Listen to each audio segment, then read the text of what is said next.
Before there was Rome, there was Persia. Close your eyes and let the whispers of ancient empires guide you to tranquility. Chapter 1. The Roots of Persia. Let me tell you a story about my homeland, a place that has shaped history since the time before Rome, even before many could imagine civilization as we know it. Persia has always been a force, standing firm between Europe and Asia, a bridge for trade, knowledge, and culture. I have seen it survive no matter how many invaders tried to bring it down. Each time Persia rose again, stronger and wiser. You see, our land has a way of enduring. This story will uncover where Persia began and reveal the secrets of its success. Secrets that made it one of the greatest civilizations in the world. Our land, what you know today as Iran, has been home to people since the earliest days of humanity. Long ago, around 7200 BC, small villages began to appear in the Zagros Mountains, near the western edges of our land. Places like Chogha Golan and Chogha Bonut saw the first seeds of barley and lentils planted in the earth. From there, we began to thrive. I remember hearing stories about a 7,000-year-old jar of wine, its remnants still preserved and now displayed far away in a place called Pennsylvania. Even then, our people knew how to nurture the gifts of the land. Our culture has always been tied to Mesopotamia, the land of the Sumerians. One of their first great cities, Uruk, reached eastward and gave birth to a place we call Susa. By 4395 BC, Susa stood tall as the heart of Elam, the first kingdom that would later become Persia. This city flourished as a center of trade and culture, remaining strong until the Mongols came centuries later. Listen closely as I guide you through the story of my homeland, a place where history itself was born. Chapter 2. The Mysteries of Elam. For thousands of years, we in the mountains clashed with the people of the plains.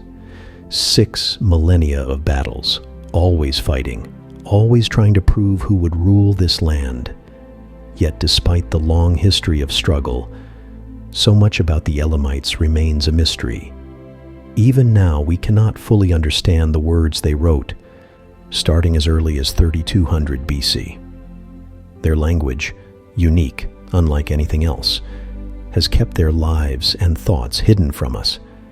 Still, I hear whispers that scholars are beginning to uncover its secrets. Perhaps one day, the voices of the Elamites will be heard again. But some things I have seen with my own eyes, or learned from those before me. Their art, for instance, it tells me much. It was filled with animals, dogs, bulls, creatures that symbolized loyalty and strength. How different this was from the plains people, the Sumerians, Akkadians, or Egyptians, who preferred human forms or strange hybrids. The Elamites saw beauty in nature, and their worship reflected that. They revered a mother goddess and held rituals not in grand temples, but in sacred groves or atop mountains where the earth and sky touched.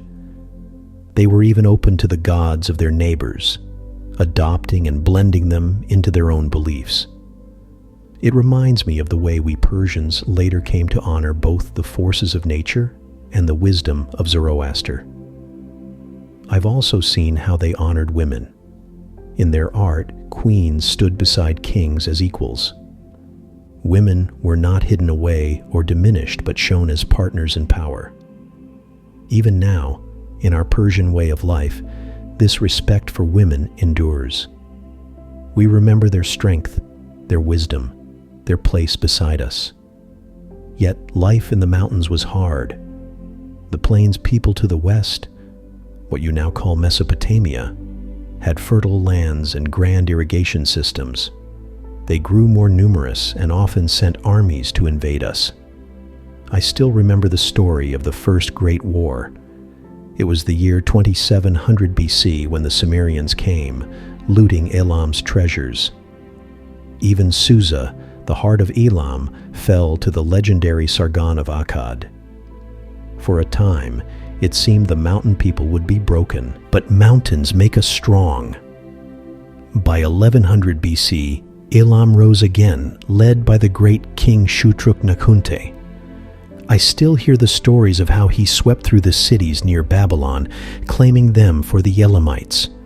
Their strength, their endurance, it feels like the first roots of Persia were planted there.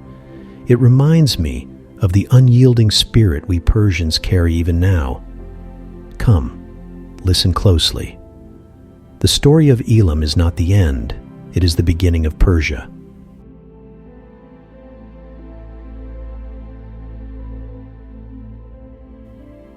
Chapter 3. The Decline and Legacy of Elam. I still remember the stories of Elam's later years. It remained a strong power, but even strength cannot withstand the cracks of infighting. After King Shutruk-Nakhunte's great conquests, his heirs quarreled for control, weakening Elam from within. It was then that Nebuchadnezzar, the king of Babylon, struck. Around 1120 BC, Babylon conquered Elam, showing once again how fleeting victory could be in our lands. Few here can hold the region for long. Our history is proof of this truth. Yet even in decline, Elam was no ordinary kingdom. Traders in Susa, the heart of Elam, brought goods from distant lands, artifacts from the Indus Valley in modern-day Pakistan, stones from Afghanistan, and objects from eastern Iran all passed through here. This was no small feat. To trade in these distant lands required bold journeys, by boat on winding rivers or over treacherous mountain paths. Tin, the precious metal needed to make bronze, flowed into the region from Afghanistan, and Elam played its part, likely reselling it to Mesopotamians or even Egyptians. Stone, wood, and metals, rare in the plains, also passed through Elam's hands, enriching it. These trade routes would one day grow into something far greater, the Silk Road, connecting Europe and Asia with Persia at its very heart. But time changes everything. Slowly, the strength of Elam began to fade. A new people, the Iranians, or Aryans, as some called them, started arriving. They came from the steppes of Eurasia, nomads who lived like the Scythians or the Mongols who would come long after.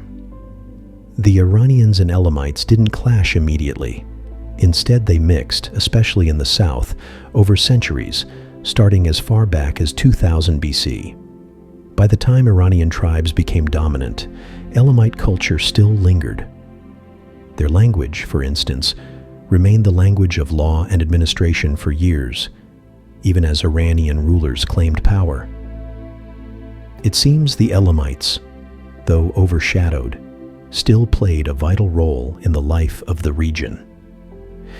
One of these Iranian groups, the Medes, began to rise in power. I've heard of their first great leader, Deiosis, who ruled from 727 to 675 BC. Under his banner, the scattered Iranian tribes began to unite, forming what many consider the first true Iranian Empire. This marked a new chapter for our lands, a time of unity, ambition, and the foundations of what we now call Persia. As the years passed, Elam remained strong but could not overcome its internal struggles. After the mighty king Shutruk-Nakhunte, his heirs squabbled for power, weakening our kingdom. I remember the tales of Nebuchadnezzar, king of Babylon, who seized this opportunity and conquered Elam around 1120 BC. This too was a reminder of how difficult it is to hold lasting control over these lands. Every victory here seems fleeting, like sand slipping through one's fingers. But Elam's strength wasn't only in war, it was in trade. I have seen artifacts in Susa that came from faraway lands, goods from the Indus Valley in modern-day Pakistan, rare stones from Afghanistan, and objects from eastern Iran. It was as if the world flowed through our markets. Afghanistan, in particular, was rich in tin, the key ingredient for making bronze, the strongest metal of our age. I often wonder how Elam's merchants must have thrived, reselling this precious resource to Mesopotamians and perhaps even the Egyptians. We also traded stone, metal, and wood, all scarce in the desert plains of the Tigris and Euphrates rivers. These trade routes would one day expand, becoming the famous Silk Road, with Persia standing as the link between East and West. But even as trade flourished, Elam's power began to fade. A new people arrived, nomads from the steppes of Eurasia, the Iranians or Aryans. They reminded me of the Scythians or Mongols, who moved swiftly across the land with their herds and families. At first, they didn't overthrow us, but began to mix with us, especially in the south. This blending of cultures took centuries, more than 1,000 years, starting around 2000 BC. Even as the Iranians grew dominant, Elamite culture persisted. I know this because the Elamite language was used for administration and law for many years after. It seems, even though the Iranians ruled, it was the Elamites who kept the system running. Chapter 4. The Rise of the Medes and the Dawn of Persia. In time, the Iranians began to unite under their own leaders. The Medes were the first among them to rise, creating a federation of tribes under their ruler, Deioces, who led from 727 to 675 BC. Slowly but surely, the world I knew, the world of Elam, gave way to the beginnings of a new era. The story of Persia was just starting to take shape. And so, as we continue this journey, let me guide you into the age of the Medes and the birth of the Persian Empire. As the Iranian tribes began to settle and grow stronger, one group stood out, the Medes. They started to unify the region, bringing together scattered tribes under the leadership of their first emperor, Deioces. This was around 727 to 675 BC, or so Herodotus tells us. Of course, Herodotus is the same man who gave us the dramatic tales of 300 Spartans fighting Persia. While his accounts are fascinating, they are often more story than fact. Deioces may not have ruled all of Iran, but his efforts at unification were undeniable. The Medes rose as a response to the cruelty of the Assyrian Empire, whose conquests left many devastated. It was Deioces' grandson, Cyaxares, who forged an alliance with the Babylonians and brought an end to Assyria's reign of terror. Together, they destroyed Nineveh, the Assyrian capital, in 612 BC. By this time, Iranian tribes such as the Medes, Persians, and Parthians dominated the region. Yet, while the Medes laid the foundation for an Iranian empire, their time in the spotlight was brief. Another group would soon rise to take their place, the Persians. It was Cyrus the Great who would lead the Persians into history. Initially a vassal to the Medes, Cyrus rebelled in 553 BC, defying his masters and carving his own path. I remember the stories of his ambition spreading like wildfire. By 539 BC, Cyrus had not only overthrown the Medes, but conquered Babylon itself. 4 years later, in 533 BC, he ventured into India, claiming its western territories for his growing empire. Cyrus had done what seemed impossible. He built an empire that stretched from the Indus Valley to the edges of the known world. Chapter 6. The Birth of the Persian Empire. This was the birth of the Achaemenid Empire, the first true Persian Empire, and it was only the beginning of our golden age. Let me take you deeper into the life and conquests of this remarkable leader, the man who forever changed the destiny of Persia and left a legacy that still echoes through the ages. Cyrus the Great. Even now the name brings a certain awe, doesn't it? In my time, he wasn't just a ruler. He was a phenomenon, a leader whose story began in mystery and ended in greatness. What we know of his early years is sparse. Some say he began his rebellion when a Median general, Harpagus, was sent to defeat him.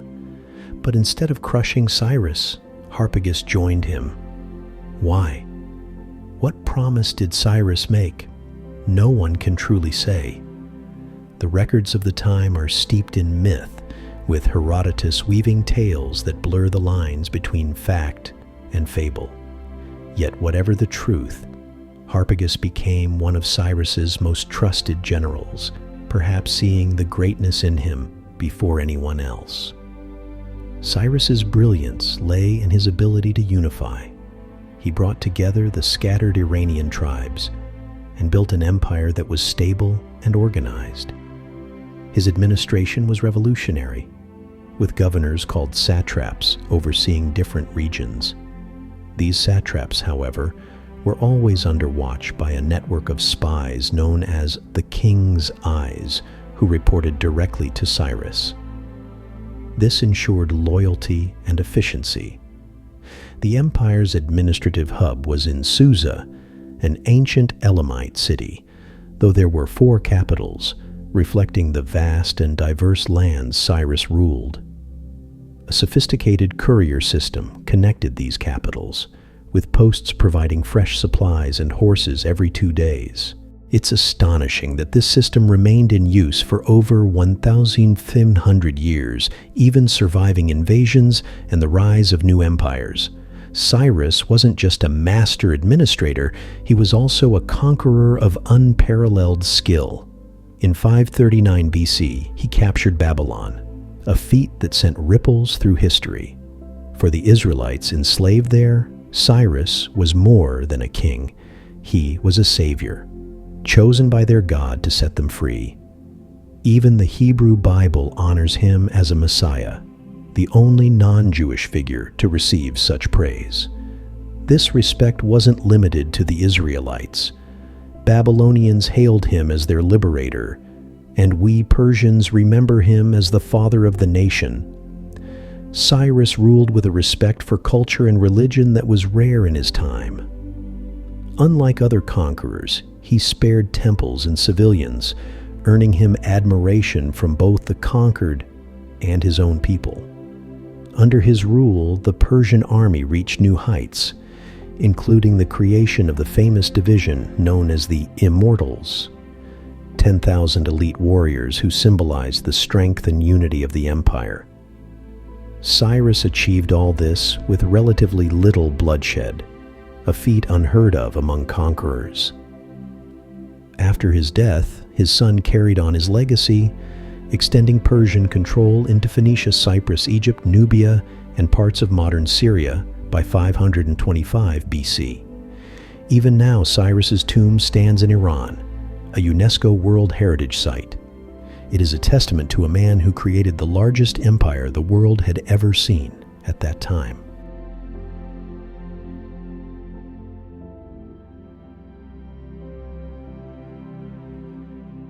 Chapter 7: The Legacy of Cyrus and His Successors.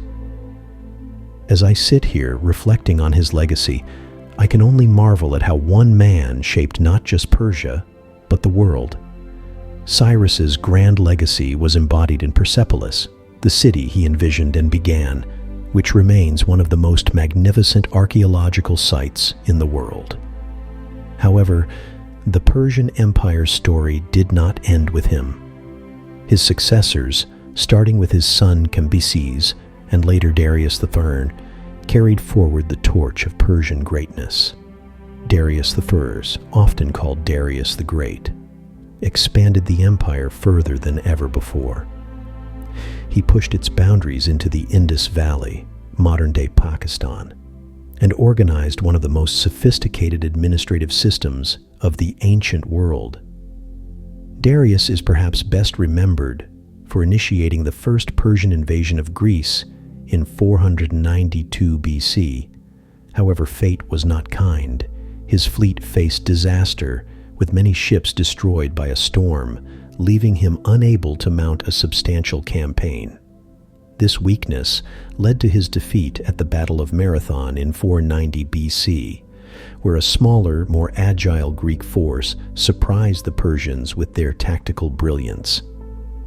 Angered by this setback, Darius prepared for another invasion, but died in 486 BC before he could carry it out.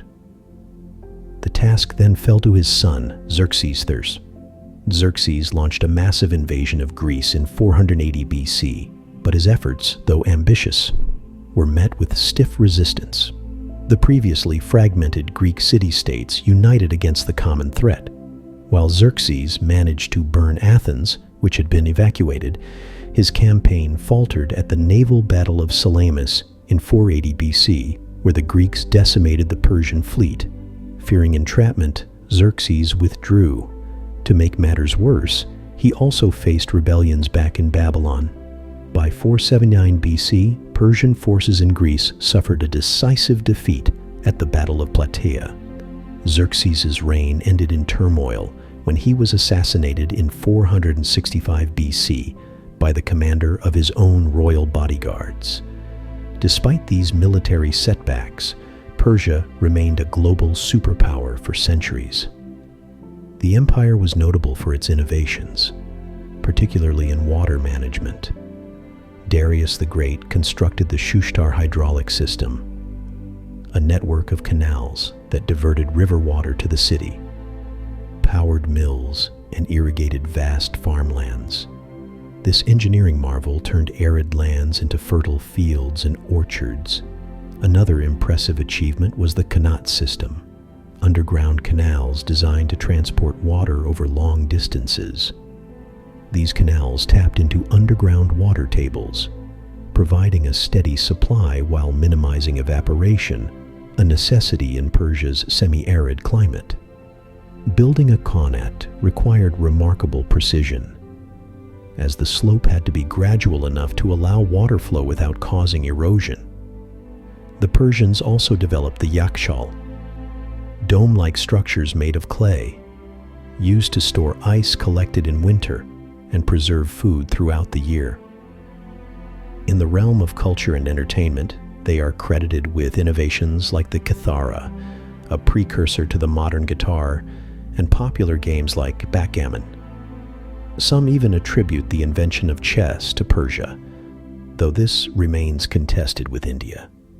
Persian society was notably advanced for its time. Unlike Greece or later Rome, slavery played a relatively minor role in Persia. Women enjoyed freedoms that were remarkable in antiquity. They could own property, run businesses, and travel freely. Noblewomen even participated in traditionally male activities such as horseback riding and archery. However, political power remained firmly in the hands of men. Perhaps the most enduring Persian contribution is the religion of Zoroastrianism. Founded by the prophet Zoroaster, this faith introduced the idea of a cosmic struggle between a supreme god of good, Ahura Mazda, and a god of evil, Engra Mainyu. It emphasized free will, morality, and the afterlife, influencing major world religions like Judaism, Christianity, and Islam. Zoroastrianism's themes of heaven, hell, angels, and demons resonated deeply with later theological developments. The religion also held nature in high regard, incorporating elements of older animist beliefs. Fire, a symbol of purity and divine presence, played a central role in Zoroastrian rituals. The Persian Empire's governing principles reflected these ideals. It was autocratic, but aimed at improving the lives of its people. Local cultures, traditions, and religions were respected, and its administration was highly efficient, with safeguards against corruption. This combination of enlightened governance and monumental achievements in engineering, culture, and religion made Persia a beacon of civilization. However, no empire lasts forever. Persia's grandeur eventually attracted the attention of another great conqueror, Alexander the Great. Born in 356 BC, Alexander was tutored by Aristotle himself, the father of Western philosophy. Fascinated by Cyrus the Great, Alexander read Xenophon's Cyropaedia, which shaped his ideals of heroism and leadership. As king of Macedonia, a small but ambitious kingdom at the fringes of the Greek world, Alexander set his sights on Persia.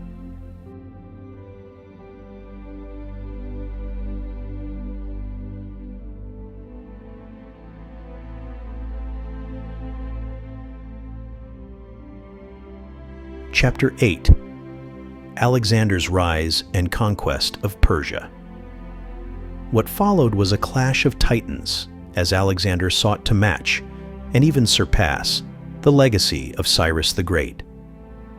Alexander's rise to power and his subsequent invasion of the Persian Empire marked the beginning of an extraordinary chapter in history. At only 16, I remember seeing him command armies as if he had been born to lead. By 20, when he ascended to the throne following his father Philip's assassination, it was clear that he was no ordinary ruler. Ruthless when needed, Alexander secured his position by executing potential rivals, including a cousin and 2 Macedonian princes. Whether they were truly involved in Philip's death, no one knew for sure, but this decisive act eliminated any doubts about his authority. In the early years of his reign, Alexander made his presence known with sheer force. I recall the horrifying fate of Thebes in 335 BC. When the city dared to rebel, he crushed it utterly, destroying its ancient walls, enslaving its people, and leaving nothing but ruins. Yet, there was a peculiar complexity to Alexander.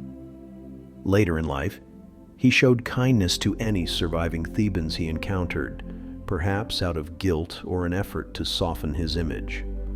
Regardless, this decisive action ensured no other Greek city would rise against him, not even Athens. By adopting the title of hegemon, or supreme commander, he solidified his position as the leader of a united Greece. His military genius became evident when he turned his eyes eastward. In 334 BC, Alexander invaded the Persian Empire with an army of 50,000 men, 6,000 cavalry, and a fleet of 38,000. The campaign began in Anatolia, or modern-day Turkey, where Greek-speaking cities had long lived under Persian control. From there, he marched to Syria and the Levant, achieving one stunning victory after another. The most famous of these was the Battle of Issus in 333 BC, a clash that would define the legend of Alexander and expose the weakness of the Persian emperor, Darius III. I will never forget the day news of Issus reached us. The Persians, with an army twice the size of Alexander's, held the Greeks in a narrow pass between the mountains and the sea. It should have been an easy victory for Darius. Yet when Alexander's forces launched a fierce assault, the unthinkable happened. Darius fled. To see the mighty King of Kings abandon his army, leaving behind not only his royal mantle and chariot, but also his wife, daughters, and mother. It was shocking. I imagine even Alexander, standing amidst the chaos, must have been astonished. This was the first time a Persian army, commanded by its emperor, had ever been defeated.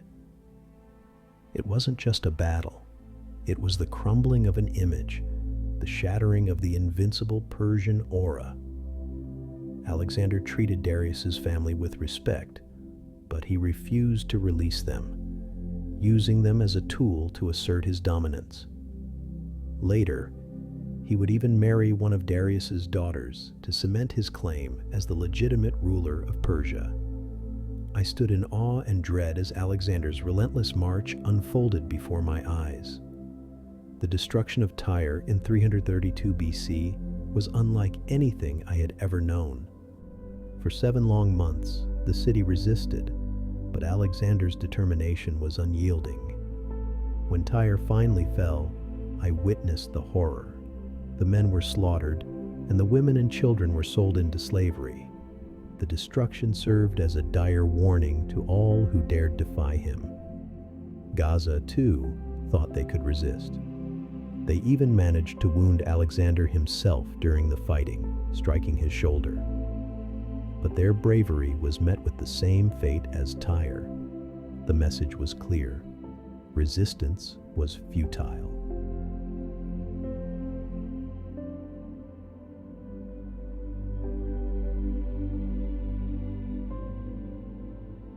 Chapter 9. Triumph, Turmoil, and Legacy. Then came Egypt. Unlike Tyre and Gaza, the Egyptians chose not to resist. Instead, they welcomed Alexander as a liberator, and I watched as he entered Egypt to great acclaim. In 331 BC, he founded a city along the Nile, Alexandria, a city he claimed would become a center of learning and trade. I could not fathom at the time just how important Alexandria would become, but I saw the pride and vision in Alexander's eyes as he planned its future. Meanwhile, the Persian king Darius III continued to flee, his once mighty empire crumbling around him. I was there to hear the whispers of his retreat after the Battle of Gaugamela. This battle, fought on the plains in 331 BC, should have been Darius's victory. He had the advantage of numbers, terrain, and seasoned commanders. Yet, when Alexander's forces charged, Darius fled once more, abandoning his soldiers, his kingdom, and even his family. The sight of their emperor retreating shattered Persian morale. Darius's army crumbled, and with it, the Persian Empire's hope of standing against Alexander. From that point on, resistance to Alexander was rare. City after city submitted to him, knowing his mercy toward the surrendered and his merciless wrath toward the defiant. I began to understand why Alexander was unstoppable. He was not just a conqueror. He was a leader who inspired his men to fight for him with unwavering loyalty. Unlike Darius, who fled at the first sign of danger, Alexander led his men into battle, always at the front, fearless and resolute. His soldiers adored him, willing to risk their lives not for Greece, not for Macedon, but for Alexander himself. I have heard some say that the Persian Empire was destined to fall, that it was divided or weak. But that is not what I saw. The empire was vast and well organized, capable of raising enormous armies. What I saw was not the inevitable fall of a decaying state, but the clash of two men, one a cowardly ruler who abandoned his people, and another, Alexander, whose brilliance and daring reshaped the world.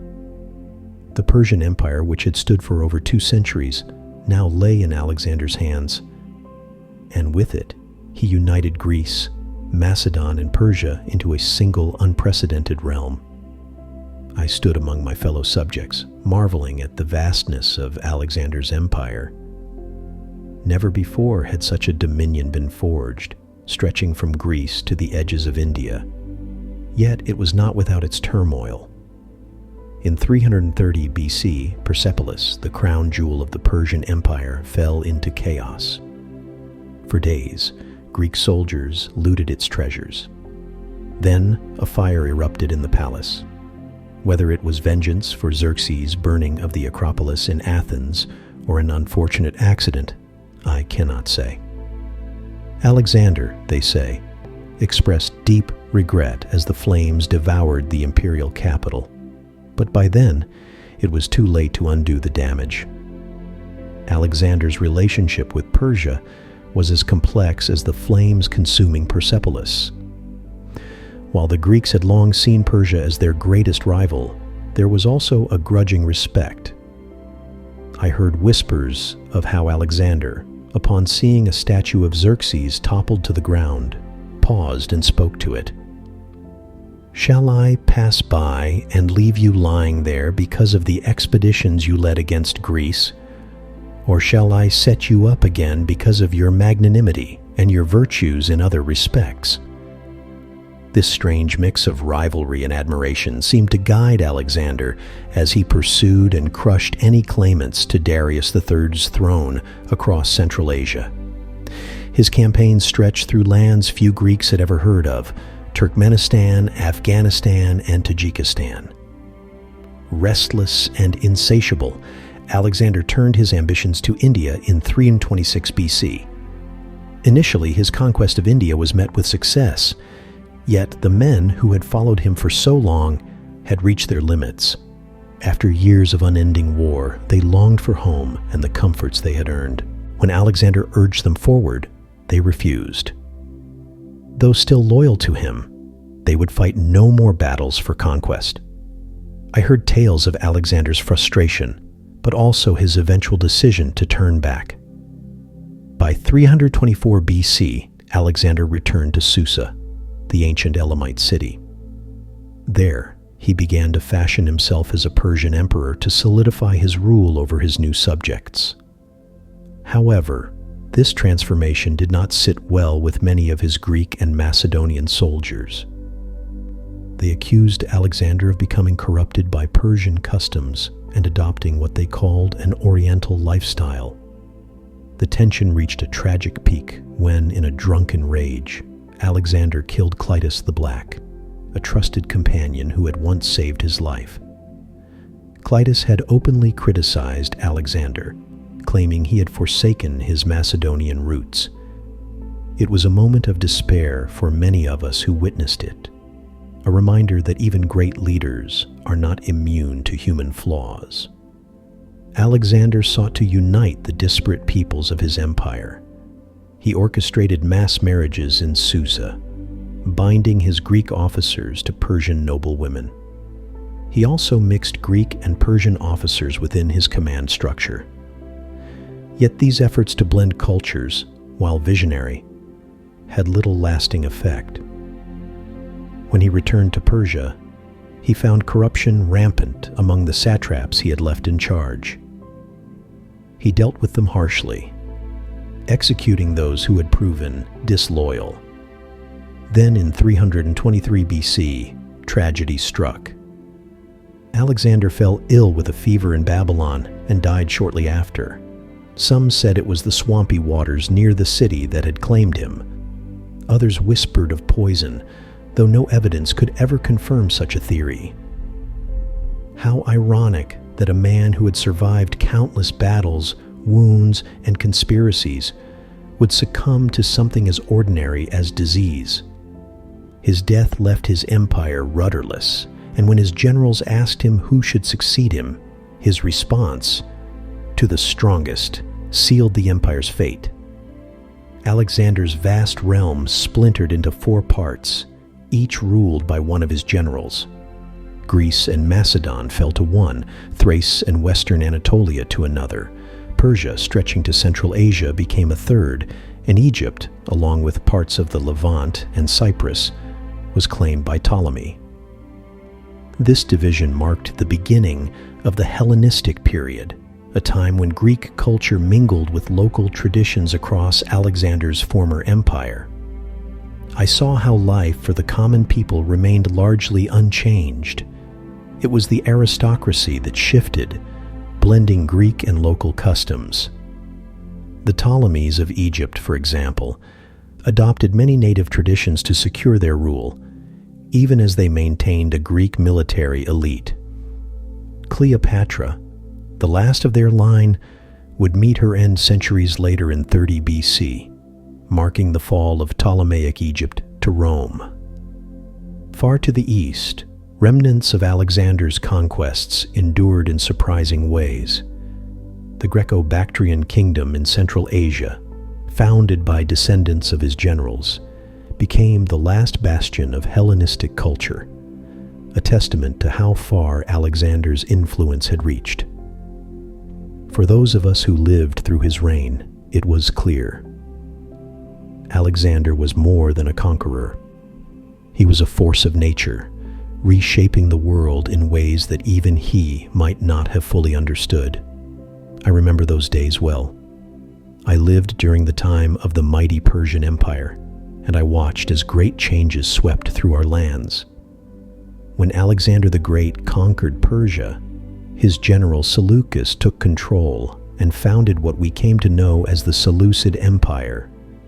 It was a troubled time, full of rivalries and wars. The Seleucids clashed often with Ptolemaic Egypt, and they could not hold the lands west of the Indus River. Eventually, they agreed to let the river mark the border with the Indian Maurya people. The Seleucids dreamed of expanding westward into Greece, but they were defeated by the Greeks and their Roman allies. That loss weakened the empire and left it vulnerable to future conquests by others, including the Parthians. Although the Seleucid Empire struggled to hold its territories, it left one lasting mark: the spread of Greek culture, or Hellenization, across our lands. This Greek influence brought many changes. Immigrants from Greece poured into the region, and their presence often disrupted local traditions. For example, the Jewish people rebelled successfully and regained their freedom by the time of Christ. Greek became the language of learning, trade, and culture. Even the first Bible was written in Greek. In my homeland, Iran, Greek influence slowly faded. We saw a gradual return to our own Iranian traditions and Zoroastrian beliefs. Meanwhile, in Central Asia, the last of the Greek kingdoms, the Bactrians, survived for some time. Their culture was fascinating, a mix of Greek heritage and Buddhism, often called Greco-Buddhism. From their region, Buddhism began its journey toward China. Then came the rise of the Parthians. They were nomads from what is now Turkmenistan, much like the Medes and Persians before them. At first, the Seleucids ruled over them through Greek satraps, but the Parthians rebelled. Their leader, Mithridates the Great, rose to power around 155 BCE. He waged wars in the east against the Greco-Bactrians and took control of the Indus Valley. At the same time, he fought in the west, seeking to expand into Greco-Roman lands. This pattern of rise and fall felt familiar to me. Persia's history seemed to repeat itself. There would be a central power in Iran, expanding east into Central Asia and India, and west into the Levant and Anatolia. Strong rulers expanded the empire, while weak ones lost territory. When a dynasty grew too weak, nomadic invaders would take over. Each time, the way of life and the government remained mostly the same, except for the ruling elite. The Parthians brought something new to our empire, a blending of Greek and Iranian culture. One example was the cult of Mithra. It combined Iranian beliefs with other influences and would later inspire the Roman cult of Mithras, a secretive religion among Roman soldiers. The cult mixed ideas from astrology and divination and had levels of initiation, like a secret society. The Parthians ruled differently from other empires. They were less autocratic. Their government was aristocratic, meaning the nobility had significant power. If a king was seen as unfit, the nobles could vote to replace him without plunging the empire into civil war. Similarly, a king could remove a noble if the decision was considered fair. This system gave the Parthians political stability, unlike the Greeks and Romans, who often tore themselves apart with civil wars. The Parthians were fierce rivals to Rome. Their mounted archers, trained in the traditions of the steppes, became the backbone of their army.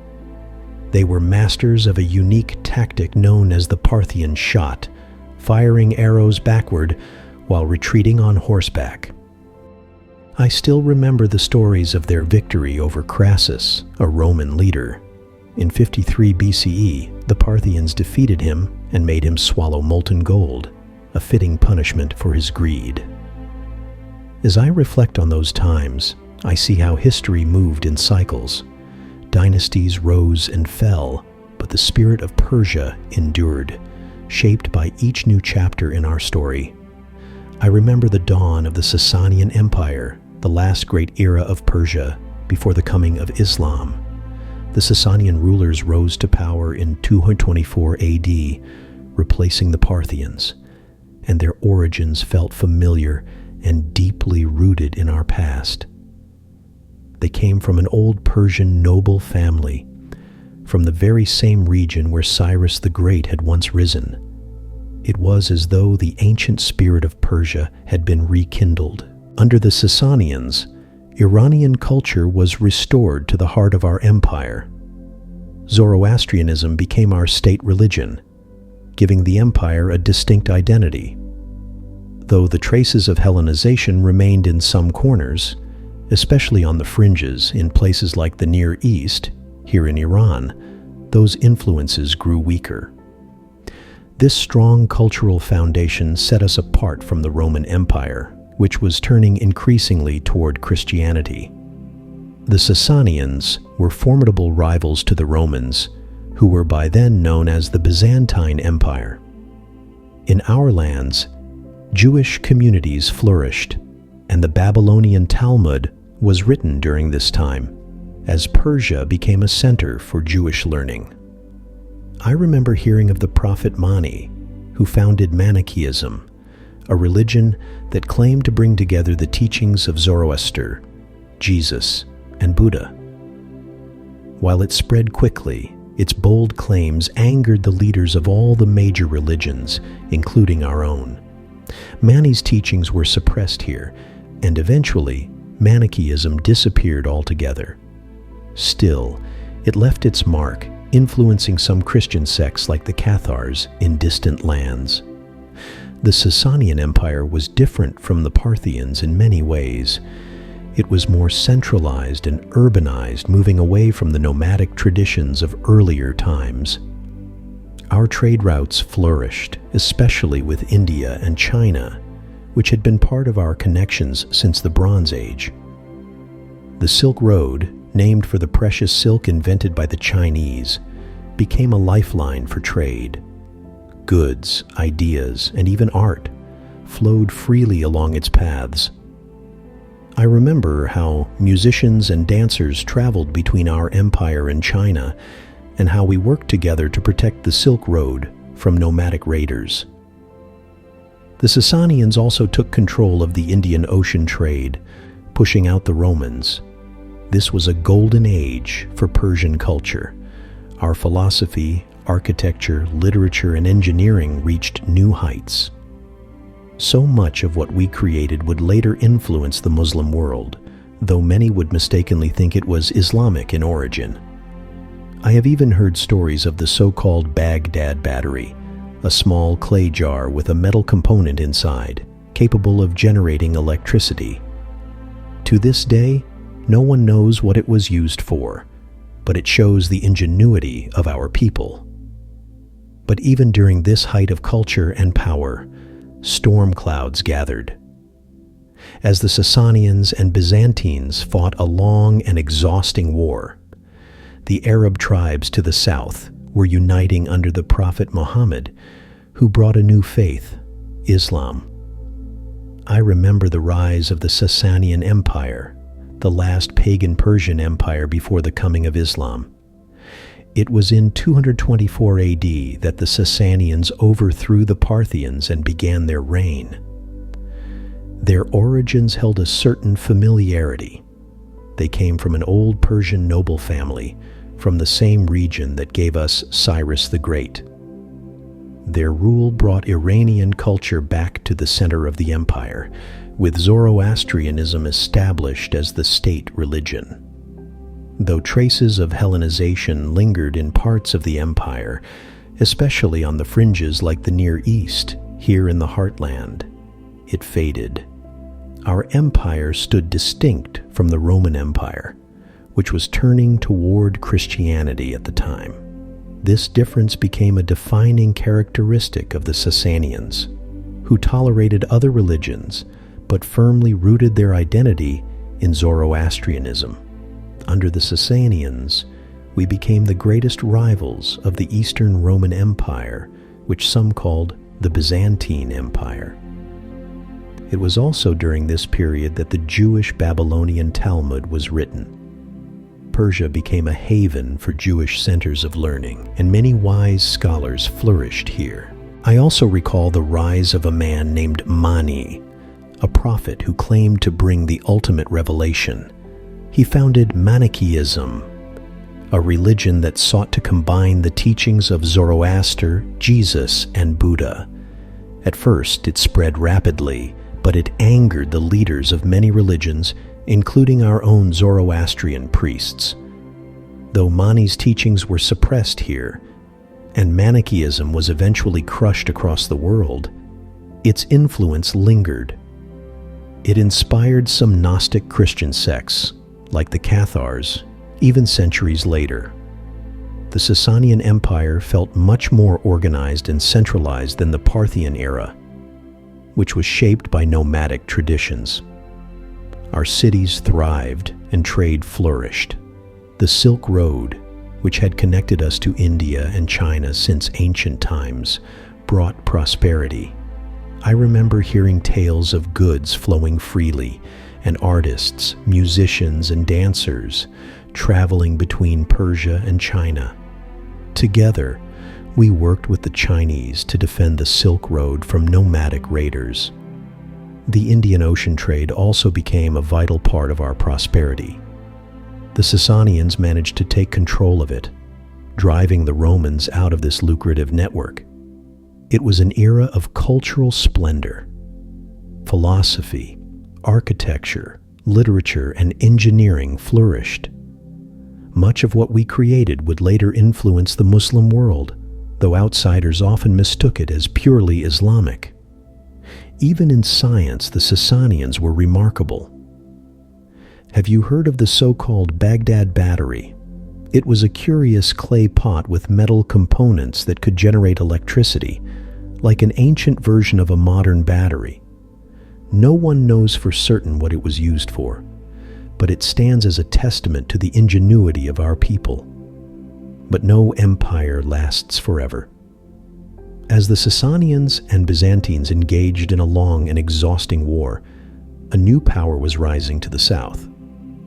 Muhammad, the prophet of Islam, was uniting the Arab tribes, preparing to change the course of history forever. Chapter 10. The Umayyad Ascendancy and the Abbasid Flourish.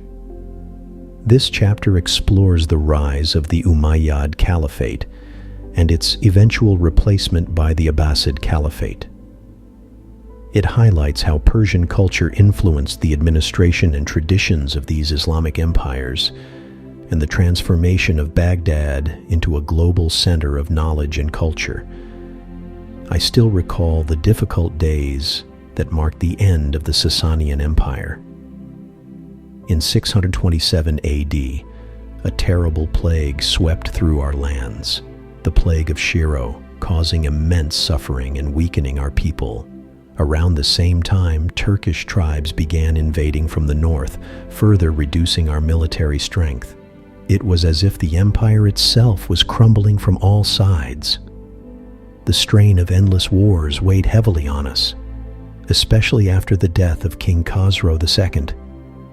When he was killed by a rival, chaos erupted. I remember the years of civil war that followed, 4 or 5 years of uncertainty and bloodshed, with nearly 10 different claimants vying for the throne. This internal conflict, from 628 to 632 AD, tore our empire apart, leaving us vulnerable to the forces gathering beyond our borders. No sooner had the civil war ended than the Arab Muslims began their invasions. Their first attack came into Mesopotamia, but it was repelled. However, their second assault in 636 AD was devastating. The Sasanians lost all the lands west of what is now Iran. I remember the growing fear as in 642 AD, yet another wave of invasions began. This time, the empire could not hold. Within 10 years, the Sasanian Empire, which had stood as a great power, was no more. Even after the fall, we resisted. Persian rebels fought back against Arab governors and their garrisons, but their resistance was crushed as reinforcements poured in from the Arabian Peninsula. The sacred Zoroastrian texts were burned, and many were forced to convert to Islam. Some of us fled to distant lands, forming the communities of Zoroastrians who now live in India and other parts of Asia. For those who stayed, life changed drastically. Non-Muslims had to pay a heavy tax, the jizya, and many were enslaved. Despite these hardships, the Persian spirit endured. Islam, though imposed on us, did not instantly become the dominant religion.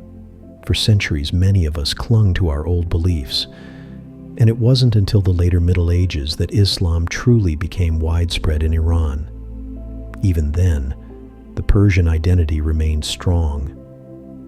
I've often thought about the relationship between Persia and Islam. It is a complicated one. On one hand, Islam was a foreign force imposed through conquest. On the other hand, Persian culture has left an indelible mark on Islam itself. Our traditions, art, and intellectual contributions shaped the Islam that spread into Asia and influenced the Turks, who later formed the mighty Ottoman Empire. It seems to me that every wave of conquest changes Persia, but never destroys it. Just as the Iranian people before us did not entirely erase the influence of the Elamites, and as Greek and Parthian rule could not obliterate Persian culture, so too has Persia remained unique under Islam. Our civilization, though transformed, endures, adapting and influencing the world in its own way. I remember when the Rashidun Caliphate gave way to the Umayyad Caliphate, an empire that stretched farther than I could have ever imagined. Though it began as an Arab empire, it was deeply influenced by Persian culture. Persia and Mesopotamia provided much of the wealth and manpower that supported the Umayyads, and the rulers adopted many elements of Persian administration and court traditions. At its height, around 750 AD, the Umayyad Caliphate stretched from Central Asia in the east to the Pyrenees Mountains in northern Spain. It was breathtaking to think of an empire so vast, but such size came at a cost. The caliphate soon became overstretched and began to fragment into smaller, more manageable realms. This fragmentation was not just about geography, it was also about belief. A great division had taken root among Muslims over who should succeed Muhammad. Some, known as Shia Muslims, believed that Muhammad had chosen his cousin and son-in-law, Ali, to be his rightful successor. Others, the Sunni Muslims, believed that Muhammad had left no such instructions and that Abu Bakr, appointed by a council of senior Muslims, was the legitimate leader. What began as a disagreement over leadership turned into something much deeper. Over time, it grew into a religious and cultural divide.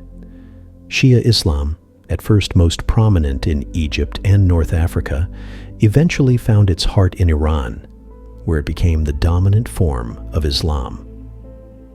Today, Iran is seen as the leader of the Shia world, often standing apart from the Sunni majority Muslim nations.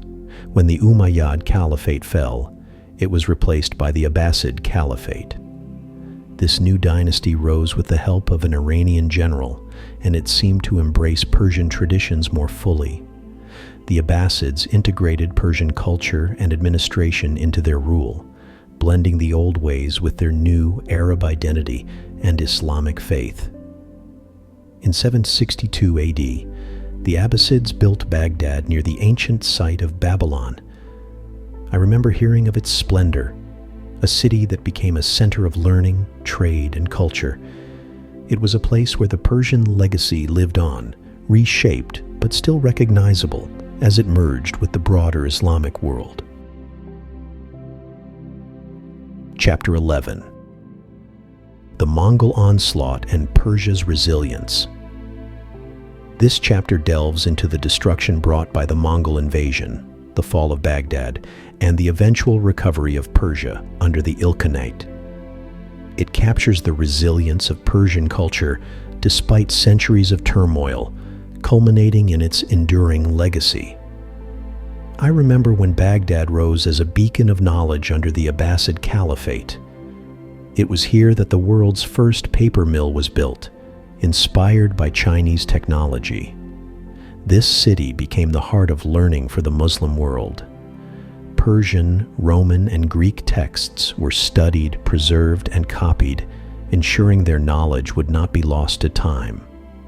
Trade and cultural exchanges flourished, bringing ideas and inventions to the West, like the sextant, the concept of zero, and even gunpowder.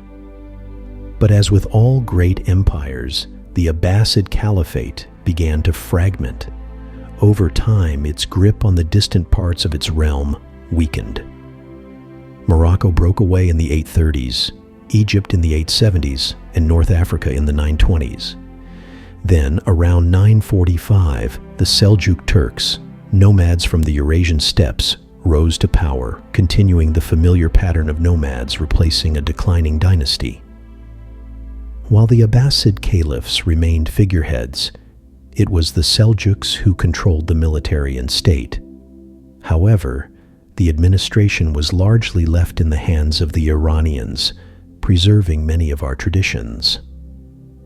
The Abbasid Caliphate, despite its political challenges, is remembered as the driving force behind the Islamic Golden Age. This was a time of incredible scientific and cultural advancements, building on the knowledge of earlier civilizations like the Egyptians, Persians, Greeks, and Romans. Exchanges with cultures across Eurasia, from Western Europe to India and China, fueled progress in medicine, philosophy, astronomy, chemistry, and more. The invention of algebra and breakthroughs in optics and physics were just some of the achievements of this era. A significant portion of this progress was due to the contributions of minorities, Zoroastrians, Christians, and Jews. Though excluded from political power, they thrived as doctors, scientists, and engineers, shaping the intellectual legacy of the time. The Abbasids also produced iconic literature, such as the 1001 Nights, often known as Arabian Nights. Originally Persian tales with roots in Indian literature, this collection grew to include stories from Arabic, Mesopotamian, and Egyptian folklore. Beloved characters like Aladdin, Sinbad, and Ali Baba owe their origins to these rich traditions. When the Seljuks took control, life for most people under the Abbasid Caliphate remained largely unchanged. But then came the Mongols, a force unlike any other. Their invasions in the 13th century brought unprecedented destruction. In 1258, they sacked Baghdad, the intellectual heart of the Muslim world. Libraries, mosques, and centuries of accumulated knowledge were burned, marking the tragic end of the Islamic Golden Age. The destruction spread far beyond Baghdad, with countless cities reduced to ashes and their people slaughtered. One of the greatest losses was the destruction of qanats, our ancient irrigation systems. These intricate networks had made agriculture and urban life possible in our arid lands. Without them, many once thriving centers became barren and uninhabitable. Despite the devastation, Persia began to recover under the Mongol Ilkhanate. Trade was revived, and some of the ruined irrigation systems were repaired. Over time, the Mongols themselves embraced Islam, favoring the mystical and esoteric practices of Sufism, which blended harmoniously with their animist and Buddhist roots. Just as Persia was starting to heal, two calamities struck. The first was the Black Death, which reached Iran in 1349 and wiped out nearly a third of the population. The second came in 1381 with the invasion of Timur the Lame, Tamerlane. His campaigns brought fresh waves of destruction to a land already weary from centuries of turmoil. Chapter 12. The Safavids to the Qajars, Persia's transformation. This chapter covers Shah Ismail's establishment of the Safavid Empire, the adoption of Shia Islam as the state religion, and the Golden Age under Shah Abbas the Purser. It also explores the decline of the Safavids, Nader Shah's rise and conquests, and the chaotic period that followed, leading to the establishment of the Qajar dynasty. I still remember the time of Timur, known to many as Timur the Lame, due to the injuries he suffered in his youth. His leg crippled and 2 fingers missing from arrow wounds. He was the last great nomadic conqueror, and his brutality was unmatched. His method was terrifyingly simple. He would demand unconditional surrender. If refused, his forces would kill or enslave everyone in their path: men, women, children, even the elderly. It is said that his campaigns may have claimed as many as 17 million lives, a staggering number that amounted to 5% of the world's population at the time. People whispered that Timur might be one of the horsemen of the apocalypse, the harbinger of war itself. Yet paradoxically, this man of immense cruelty was also a great patron of the arts, particularly poetry and architecture.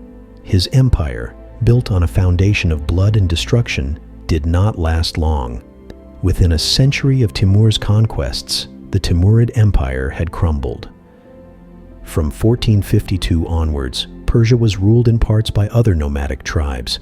First came the Black Sheep Turkmen, the Kara Koyunlu, followed by the White Sheep Turkmen, the Ak Koyunlu, in 1467. The unity of Persia, including its Iranian heartland, was shattered as never before. For the first time in millennia, the chaos and destruction left by the Mongols seemed irreversible.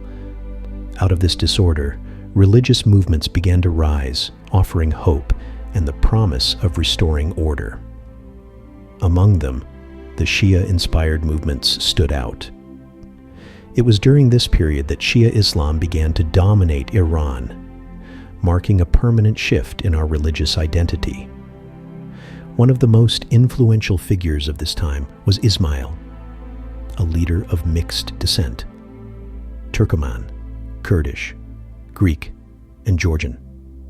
His heritage seemed to symbolize the diversity of Persia itself, a land that had absorbed and assimilated so many cultures over centuries. Ismail's vision for a new Persia also shaped the nature of Iranian-style Shia Islam. He incorporated many Sufi orders into it, which deepened the theological divide between Shia Islam in Iran and Sunni Islam in the Arab world. Between 1501 and 1511, Shah Ismail re-established a Persian empire with familiar borders. His realm stretched across Iran, the Caucasus, Turkmenistan, parts of Afghanistan, and included some control over Mesopotamia. The Safavid Empire he founded faced its greatest challenge to the West, the powerful Ottoman Empire. While Persia had been ravaged by Timur and other nomadic tribes, the Turks had built an empire of their own in Anatolia. By the 15th century, they had achieved a long-sought Muslim goal: the conquest of Constantinople. The Ottomans extended their rule across the Balkans, Greece, the Levant, and Egypt. At their height, they controlled North Africa, Ukraine, and even laid siege to Vienna twice. Together with the Safavids and the Mughals in India, the Ottomans formed what came to be known as the Islamic gunpowder empires. These empires were marked by their early mastery of gunpowder, which powered their armies and fueled their expansion. They built stable, wealthy, and innovative societies. The Safavid Empire, under Shah Abbas I, became particularly noteworthy for its meritocratic structure. Positions of power could be inherited, but only if the individual proved themselves capable. Relations with the Mughal Empire to the east were relatively friendly, thanks to the rugged mountains of Afghanistan and Pakistan that separated them. The Safavids, however, clashed regularly with the Ottomans. The struggle for control over Mesopotamia, the Caucasus, and eastern Anatolia defined much of their rivalry. Yet this hostility with the Ottomans also opened doors for alliances with European powers. Shah Abbas I, known as Abbas the Great, forged ties with the Dutch East India Company and even allied with the Austrian Habsburgs. By 1618, Abbas had reclaimed Baghdad, eastern Anatolia, and Georgia from the Ottomans, securing these territories for his empire. I recall the days of Shah Abbas I, whose military successes were unparalleled. He had modernized our army, following the model of the British forces, with the guidance of Sir Robert Shirley, an Englishman who played a significant role in shaping our strategies. Our ties with England grew strong during this time. With the help of the British Royal Navy, Shah Abbas expelled the Portuguese from Bahrain and Hormuz, reclaiming these vital trade hubs for Persia. Persia thrived in trade, and Europe eagerly sought our goods. Persian carpets, renowned for their intricate beauty, became highly prized, as did our silk and textiles. For the common people, living standards were said to be comparable to those in Europe. Yet I often heard Western visitors remark on fertile lands left uncultivated. They attributed this neglect to poor governance and a lack of interest in agriculture among the ruling elite. Despite these flaws, the Safavid era left us with treasures that endure to this day. Many of the grand monuments and richly decorated mosques in Iran trace their origins to this period. The city of Isfahan in particular became a center of learning and culture, adorned with stunning architecture that still inspires awe. However, by the mid-17th century, I noticed a change. Islamic culture, once so vibrant, began to stagnate. The respect we had for older knowledge turned into a reluctance to question or innovate. While Europe embraced the scientific method and surged ahead, we clung to the past, leaving us at a disadvantage. The successors of Shah Abbas II failed to live up to his legacy. They are remembered not for their governance or vision, but for their indulgence in wine and women, neglecting the responsibilities of ruling an empire. This lack of competent leadership began to erode the strength and stability that the Safavid dynasty had once embodied. I witnessed a turbulent time for Persia as neighboring powers grew bold, each with ambitions to carve out pieces of our land. Russia, which had been steadily expanding for 2 centuries, turned its gaze toward us. Under Peter the Great, the Russian Empire seized our Caucasian territories in 1723. At the same time, regions like Afghanistan and Pakistan rose in rebellion against Persian rule, further weakening the empire. The Ottomans also took advantage of our troubles, claiming parts of Iranian territory. The Treaty of Constantinople in 1724 divided Persia between the Russians and Ottomans. It seemed that our nation was slipping away, yet by 1735, much of this territory was restored after rebellions and a new war with the Ottomans. The man behind this revival was Nader Shah, a fierce and ambitious leader. He not only reclaimed Iranian lands, but also turned his attention to India, attacking and plundering Delhi. The immense riches he brought back financed his campaigns to recover lands long lost to the Ottomans. Yet over time, Nader Shah grew paranoid and cruel. His rule, once marked by strength, descended into tyranny, and he was eventually assassinated in 1747.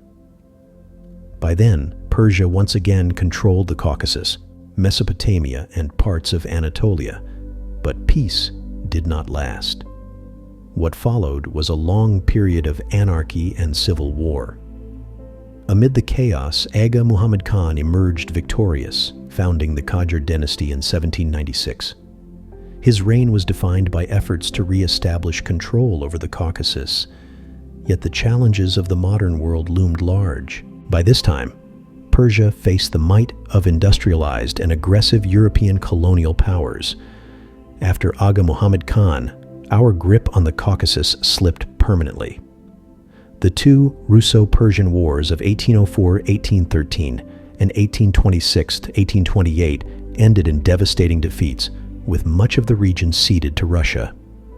This loss came even as Russia was waging a brutal war against Napoleon in Europe. Many Caucasian Muslims, unwilling to live under Orthodox Russian rule, migrated to Persia, their stories echoing the sorrow of displacement. As the 19th century progressed, Persia's ruling elite increasingly sold the country's autonomy to foreign powers. Russia and England competed to control Persia, each using us as a pawn in their rivalry over Central Asia. England, already the colonial ruler of India, sought to counter Russian expansion. This great game, as they called it, reduced our nation to a battleground for their ambitions. From 1905 to 1911, a series of revolutions shook Persia. The people demanded reforms and democratization, challenging the old aristocratic system.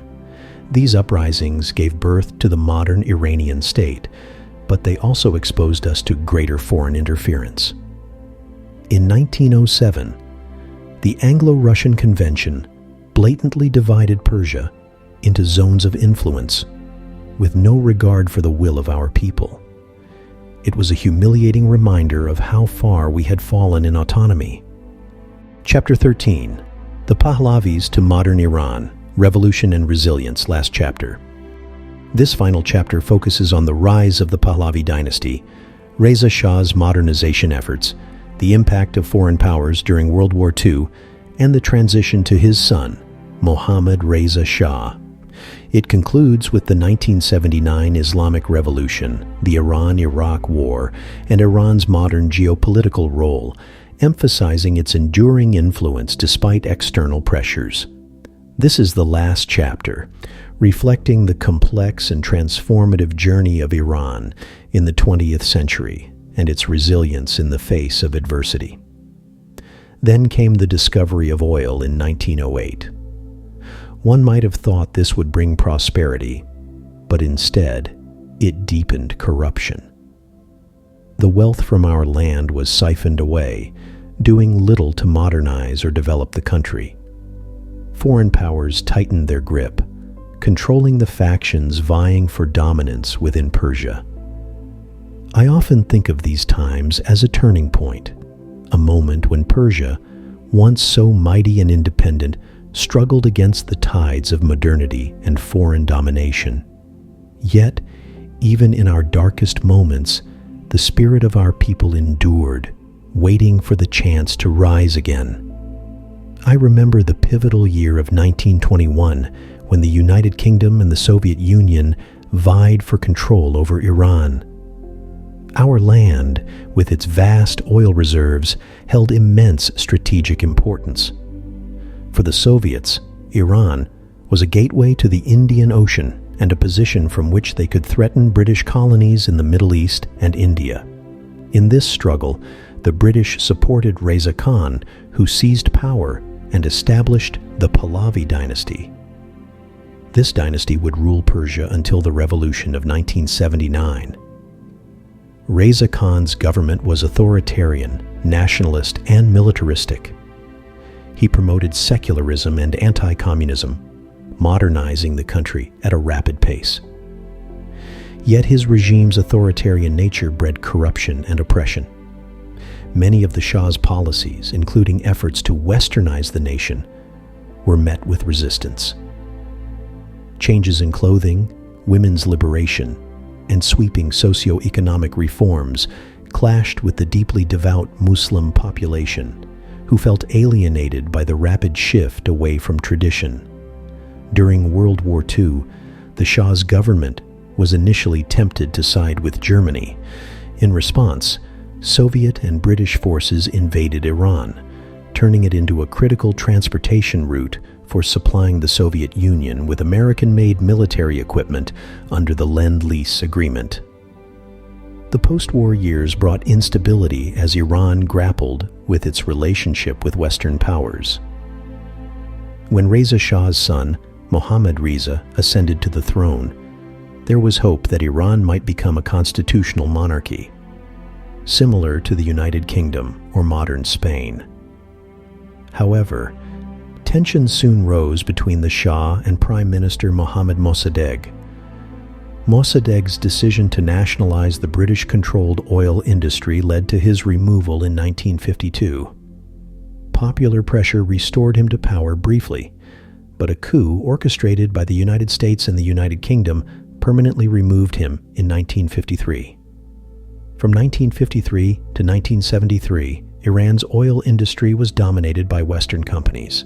Then, in 1973, during the global oil crisis, the Shah reclaimed control of Iran's oil resources. The wealth generated was used to modernize the nation and build a powerful army, yet beneath the surface, discontent brewed. By 1979, the discontent erupted into the Islamic Revolution. The Pahlavi dynasty fell, and Iran became the Islamic Republic it is today. The revolution saw various groups join forces to topple the Shah, but soon after, communist activists who had contributed to the uprising were purged. This created tensions between Islamic Iran and the atheist communist Soviet Union. Iran severed ties with the West, with the Iran hostage crisis marking a dramatic shift in relations. Just 1 year later, Saddam Hussein sought to take advantage of the chaos in Iran, launching a war to claim oil-rich territories. Iraq received support from the United States, the Soviet Union, France, the United Kingdom, Egypt, and several Arab nations in its bid to weaken Iran. Today, Iran remains a nation shaped by its tumultuous past. It faces Western sanctions over its nuclear program, but exerts regional influence in places like Iraq, Syria, Lebanon, and Yemen. Iran is also forging stronger ties with China and Russia, joining international groups like BRICS and the Shanghai Cooperation Organization. Looking back over thousands of years, the legacy of the Persian Empire endures. It was one of the most dominant and influential empires in history, leaving its mark on industry, culture, and the world as a whole. Even today, the spirit of Persia continues to shape our world in ways both great and small.